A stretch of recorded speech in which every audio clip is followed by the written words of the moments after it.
আচ্ছা, তোমরা তো সকলেই কম বেশি দোকান থেকে কাসুন কিনে খেয়েছো, তাই না? কিন্তু কখনো কি বাড়িতে কাসুন বানিয়ে দেখেছো যে এটা কেমন হয়? তাহলে চলো আজকে তোমাদেরকে বাড়িতে কাসুন বানিয়ে দেখানো যাক।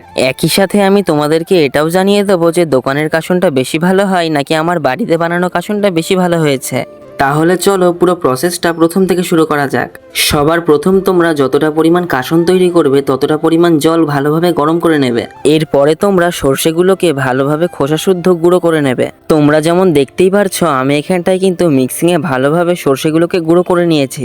এবার এর মধ্যে তোমরা দিয়ে দেবে পরিমাণ মতন হলুদ গুঁড়ো, পরিমাণ মতন লঙ্কা গুঁড়ো, আর দিয়ে দেবে পরিমাণ মতন লবণ।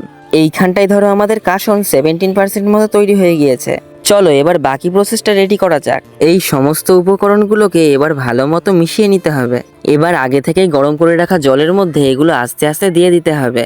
আর তোমরা এখানটায় কাসুনের ঘনত্বটা ঠিক রাখবে, যেন খুব গাঢ় হয়ে যায় না আবার খুব পাতলাও হয়ে যায় না, ওই মিডিয়াম মতন রেখে দেবে। তারপর তোমরা এখানটায় দেখতেই পারছো আমি কিন্তু সর্ষের গুঁড়োগুলোকে ভালোভাবে জলের মধ্যে দিয়ে দিচ্ছি। আর আমি এখন যেই জলটার মধ্যে কাসুনের উপকরণগুলোকে দিয়ে দিচ্ছি না, তোমরা এই জলটাকে একটু ভালোভাবে গরম করে ফুটিয়ে নেবে, তাহলে কিন্তু কাসুনের টেস্টটা একটু বেশি ভালো হবে। এবার এই সমস্ত উপকরণগুলোকে জলের মধ্যে দিয়ে দেওয়ার পর ভালোভাবে কিন্তু জলের সাথে মিশিয়ে নিতে হবে। এবার তার মধ্যে দিয়ে দেবে তোমরা কিছুটা পরিমাণ সরষের তেল। এবার এখনো যদি মনে হয় তোমাদের যে কাসুনের ঘনত্বটা একটু বেশি হয়ে গিয়েছে, তাহলে কিন্তু তোমরা এখনো এর মধ্যে জল দিয়ে দিতে পারো। আমার তৈরি করা এই কাসুনটা না একটু বেশি ঘন হয়ে গিয়েছিল, তার জন্য আমি আবার পরে এর মধ্যে সামান্য জল দিয়ে দিয়েছি।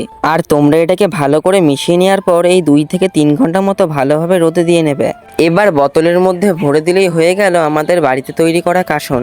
আর দোকান থেকে কেনা কাসুন আর আমাদের বাড়িতে তৈরি করা কাসুনের মধ্যে আমি সেমন কোনো পার্থক্য দেখতে পেলাম না।